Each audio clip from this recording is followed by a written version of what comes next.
Okay, I think we're back. I don't know what happened there. It just sort of died. Like, I checked the Wi-Fi and it had like full signal. It should be good. But again, like it is quite tall. The buildings and stuff, so the signal is bound to be a bit shoddy. But sort of as I was saying, I don't know if I'd want to film in that gay area, because I think that's sort of a bit too personal for some people. I mean, like, as I say here, I'm trying as much as I can to frame people out. But I don't know, me filming in that gay area, I might accidentally out someone or anything. Not that there's too many people. Arashaimase, arigato.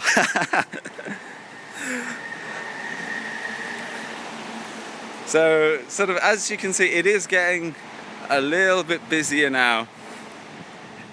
And the kind of sleazy club signs that we're seeing are getting to be a bit more numerous. There's some nice imagery on these walls though, which is nice. I'll tell you what, we'll walk through the gay section of Shinjuku Nichome, but I will try as I can not to show people. Because like,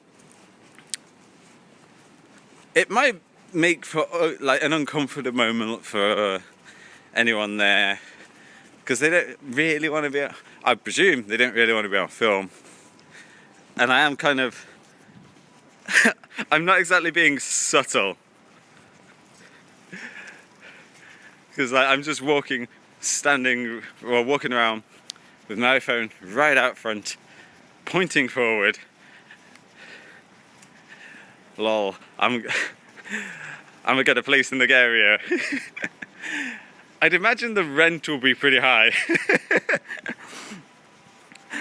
Oh, the rent, I mean, like, Tokyo rent in itself, right, when I first moved to Japan, I had a house. I had a massive 2-story house, and the rent was like pennies. It was cheap. But again, like, over there, population was very low, so people want people to move there and so on. Actually, we were mentioning earlier about ghettos. This is probably about as close to ghetto as you might get. So yeah, then when I moved to Chiba, I got a smaller place, and the rent sort of shot up there. Oh, we're here, sort of. If you look there, I can't zoom, but there is the Tokyo Scientology head office. Like, you can see it reflected. I'm actually next to it, I think, or 1 or 2 buildings away. Yeah, and then when I moved to Tokyo proper, rent shot up, and apartment size just shrank. Alright, we're gonna go up these stairs. Oh fuck, falling over them. Please do not propose this here. I love this stream. Do you stream often? I was really hoping for some IRL in Japan. Here's something rare, actually. You don't really see too much graffiti, but normally when you do, it is normally crap. Sorry to whoever do that, it's crap. Well, I don't stream, loud ass train, I don't stream too often. Oh, there we go, yeah, Scientology Tokyo. I don't stream too often. When I do, it's like, I'll put a quick notes up on Twitter or whatever. It's quite a massive building. Looks to be right next to a engineering school. Yeah, I normally put a quick thing on Twitter saying like, how do everyone, we're gonna start streaming. What are the smoking laws there? I think you've got to be 20. Yeah, I think you've got to be 20 if you want to smoke. As for places, oh, it's echoing here. As for places that you can smoke, you can pretty much smoke anywhere. If you're in like a private area and they say no smoking and you do smoke, I think that might be against, I don't know if it's against the law, but it's definitely against common courtesy. Oh, actually no, there are some areas in Tokyo actually where it's illegal to smoke on the streets. You'll know them because like you'll see on the floor there'll be big stickers and markings and stuff, and they'll actually say like, if you smoke here you can get fined. I think maybe other big cities have them as well, maybe Osaka, Fukuoka. So basically, if you don't see signs saying don't smoke, you're good to smoke. Are there a lot of places where you can smoke inside? We can't over here. I know back in the UK, they introduced the indoor smoking ban while I was still living there. And that was lovely, because I was working in a bowling alley at the time. And I used to go home stinking. And then they brought in this new law. And I still went home stinking, but it was for different reasons. As for inside here,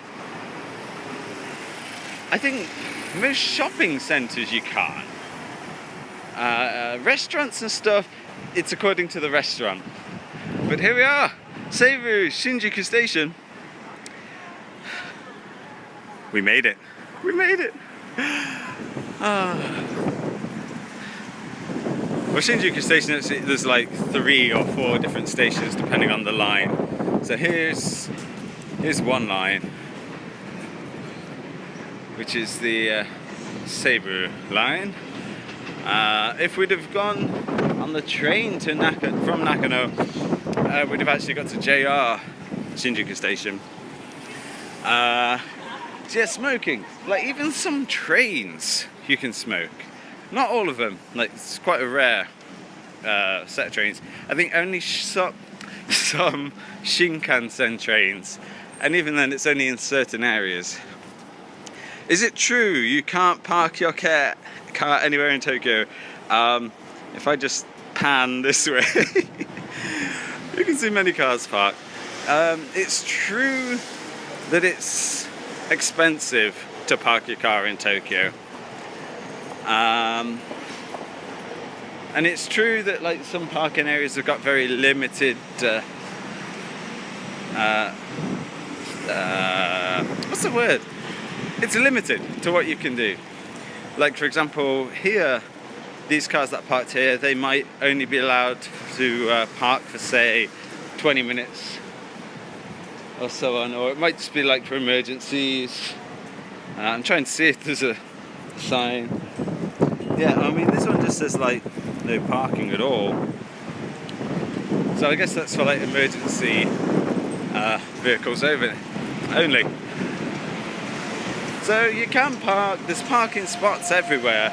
You've just got to be aware of how much you're gonna pay, and you've like really got to want to park.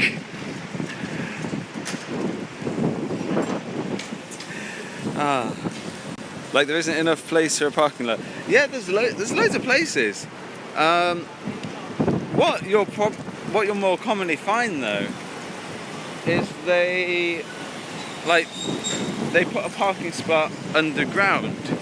I mean, like if I just look down this road now, there's a parking there, blue one parking there. I think there's parking on.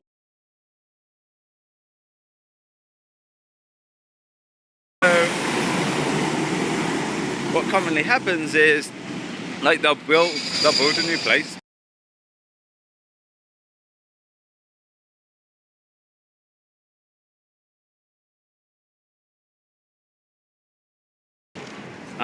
Like here it's basement, second floor, that's parking.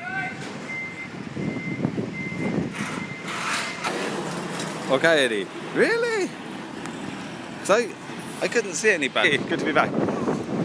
Okay, so here we are in Shinjuku, and I'll show you Godzilla, because this is where